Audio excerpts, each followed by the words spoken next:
And I really liked...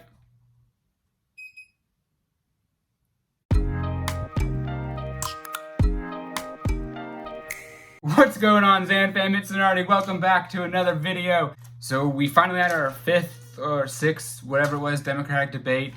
There was 12 candidates on the stage. It was kind of a shit show. And just like Yang had a huge announcement at the end of the debate, he has inspired me, and I have a big announcement at the end of this video. So stay tuned, make sure you watch to the end to find out what it is. I want to start this video by prefacing for transparency that this is not an Andrew Yang channel. This content that I put on here is just a manifestation of my mind. I do so happen to really like Andrew Yang as a candidate, so I will talk about him. I am going to be dedicating about a third of my videos to talking about him. We do talk about other things, current events, challenges, hot topics, random things, deep dives into controversial issues. But for transparency, I just want to say this isn't like solely just about an Andrew Yang channel. Okay, wow. What a night. I feel exhausted. Going into this debate, Yang and Warren are my two front runners. There has been a shakeup on that. But first, I'm going to ask you to do one thing. Go ahead and smash that like button. It will take you 3 seconds. I'll even give it to you right now. 1, 2, 3, boom, all right. Coming out of the gates, I liked what Yang had to say. I liked how they, framed that question about impeachment on him. They said something about, would you support an impeachment movement on Donald Trump? And while Yang, doesn't support the impeachment of Trump, he kind of phrased it as impeaching him will not solve the issues that are still there in America. They will not solve the issues that got Trump elected, and I really liked that answer. He was also upfront about how it probably won't even be successful.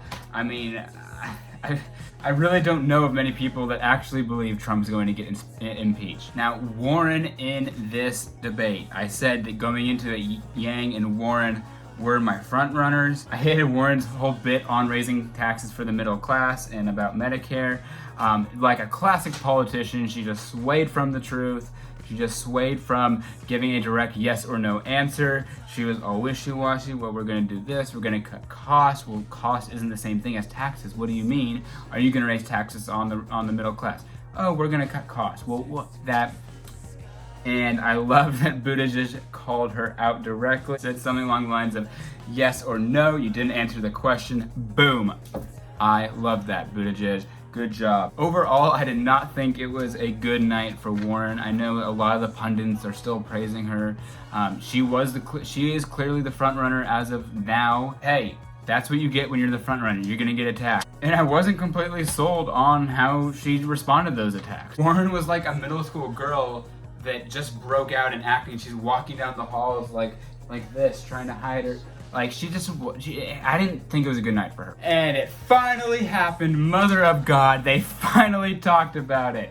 They finally brought up automation. Just proves the momentum that the Yang campaign has going for it.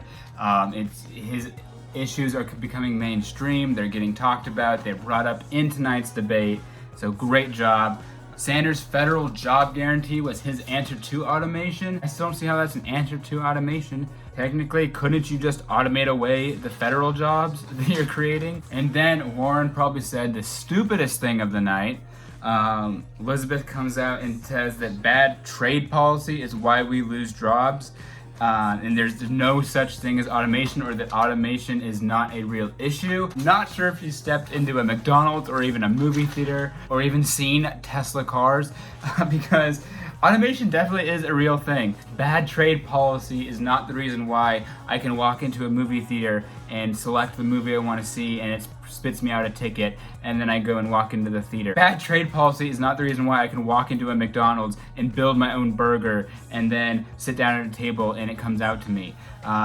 In fact, actually, I know that's not the reason why, because I was in Italy about a month and a half ago, and the McDonald's in Italy have kiosks too, touchscreen robots taking your order. So do the Italians have bad trade policy too? I mean, come on. Yang did interrupt her. Thank you, Yang. Yang is interrupting now. He's getting into the fight. He's saying, I am not dead last. Said, hey, open your eyes. You can see automations around. To which Warren responded with another wishy-washy answer. Just kind of danced around the question. gave very generic politician bullshit. So, and they brought up universal basic income, another Yang policy, to which Booker responded that raising the minimum wage would be the answer instead of a universal basic income. And they cut to Yang, and he's just smiling like this, kind of looking down. Because the problem is the jobs are going away. Hours are being cut.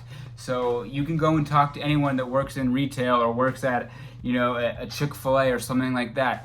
Their hours are being cut. If they're only working 20-hour weeks instead of 40, you can double the minimum wage even, but they're still making the same as if they were working 40 hours. Honestly, in my personal opinion, I think raising the minimum wage is just going to accelerate the automation crisis, because why would I pay Hannah, Rebecca, and Todd $15 an hour when I can just buy a robot one time, one down payment? And then I think they directly asked Yang about the wealth tax that Biden and Warren are proposing, and Yang had a great response to that. I thought Yang's response was stellar, home run on this. He says that the wealth tax has been tried in other countries like Germany and Sweden and other European countries, and ultimately it gets repealed because it fails. But if you try a VAT tax, which is part of his plan, the VAT tax, which stands for value added tax, actually works in those countries, and it's still implemented in those countries. So we should be doing what works, not what fails. And I think that was just a stellar answer, hit the nail on the head. Unfortunately, they didn't give him more time to talk about that. And then at the top of hour 2, they started talking about foreign policy. From my notes just say, Beto doesn't know what the fuck he's talking about. And quite frankly, I don't either. I'm just gonna kind of skim over foreign policy. I mean, it's not my strong suit personally. I'm going to admit that and then decide not to talk about it instead of try it to sound like I know what I'm talking about. So we're gonna skip most about foreign policy. The opioid crisis, yes. So they finally brought that up. Another Yang favorite, and they get that on the stage, so that was a win as well. Yang wants to decriminalize small amounts of opioids and refer to treatment and counseling instead of jail time, and I think that is absolutely great. I believe there's actually a TED Talk that talks about punishing people with addiction issues and how that's just completely the wrong way. I will put that link below, but it lines right up with what Yang is saying. Yang goes on to say this isn't a personal failing, it is a systemic failing, and he mentions how he wants to open safe injection sites, safe consumption sites, because they save lives. I do have that double checked. I will link below. There's at least 2 articles that I will put in there, but it is true. I did fact check that as well. As many people know watching this video, the opioid crisis is a real thing in America. It's been on the incline for years now, and people are dying, and it is something that you can't put the blame on the victim all the time. I mean, yes, you shouldn't do drugs, and you should preach that you should never do hard drugs, but a lot of people fall victim to circumstance. They get put in the wrong place at the wrong time. They get influenced by the wrong people. And so I think it's important to remember that not everyone has the same experience as you, and that you shouldn't judge. Just because you aren't addicted to drugs, that doesn't mean that someone that is a worse person, or that they are scum.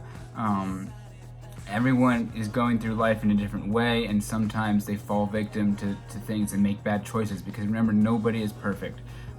So I would encourage that we all look at each other in this crisis specifically with less judgmental eyes. Let's take off our judgmental goggles and take a step back and really work to fix this issue. As Yang goes on to say, this isn't a personal failing issue, it's a systemic failing issue, citing what Big Pharma did and how they overprescribed this drug, how there's more prescriptions for opioids in Ohio than there are people in Ohio. That just doesn't make sense to me. In what world does that happen? And then they moved on to health, specifically the health of the candidates. And what probably sparked this topic of the night was Bernie Sanders a few weeks ago suffered a heart attack. He is now healthy and on the road again.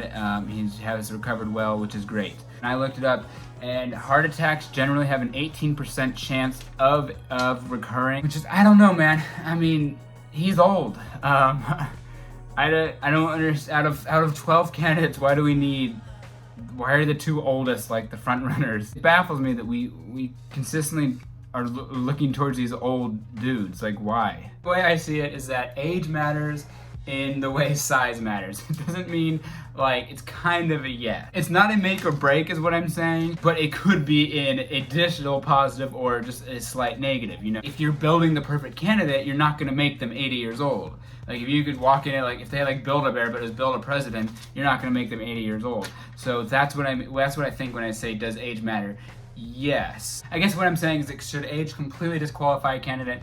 No. Should it be taken into consideration? Yes, especially when there's heart attack issues. When you have other progressives like Warren or Yang, why do you need the guy that had a heart attack? Especially if we want the nominee to be the president for 8 more years. At the top of the third hour, they moved into talking about big tech.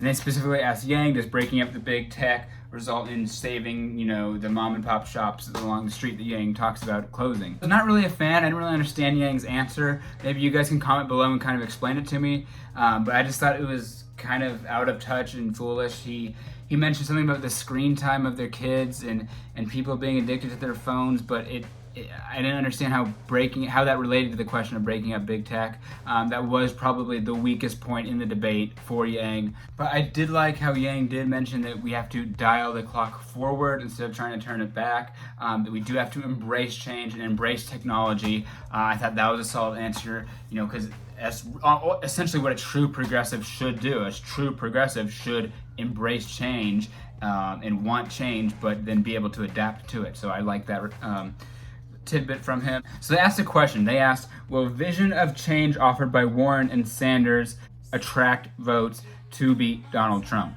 And I thought Yang missed an opportunity there. I thought that maybe the timing wasn't right, but I thought if he could have found a way to jump in and mention that 10% of Donald Trump supporters have jumped ship to Yang. I just thought it would be a great way for him to jump in and kind of tell the American people, hey, the Yang campaign can beat Donald Trump. If we're gonna beat Donald Trump, this is the guy to get behind because we're taking people from his camp.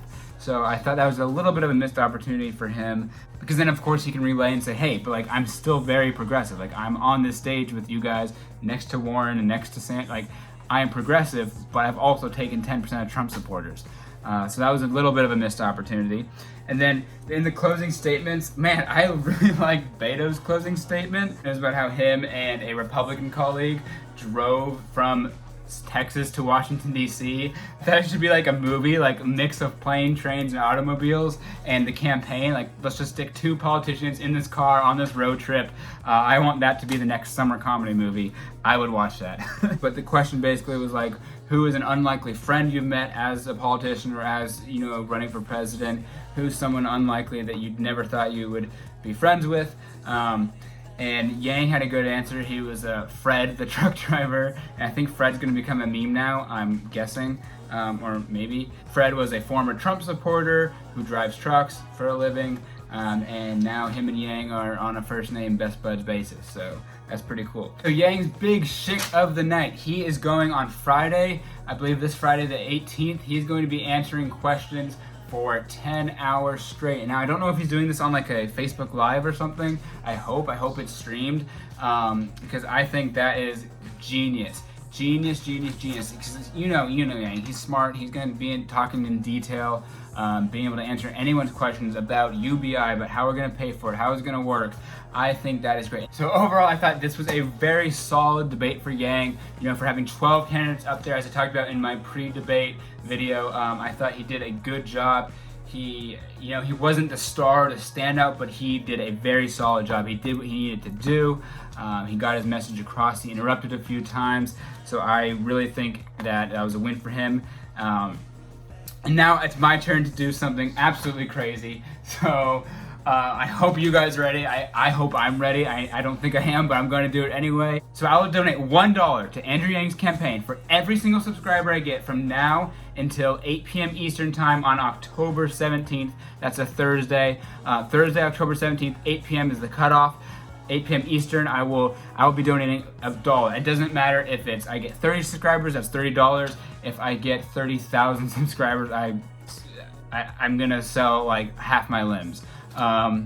So that's what's going on. So send it to your friends, send it to the Yang Gang, get it out there, and we're gonna get this thing rolling. And I am making a video, it's coming soon. There is a Warren versus Bernie versus Yang breakdown, especially about the whole wealth inequality thing. We're going to be talking specifically on that issue, going over each of them and comparing them head to head. So stay tuned for that. Make sure to subscribe, drop a like, and then comment below. I want to know your thoughts. What did you guys think of this debate? Who do you think won? Who do you think came out on top?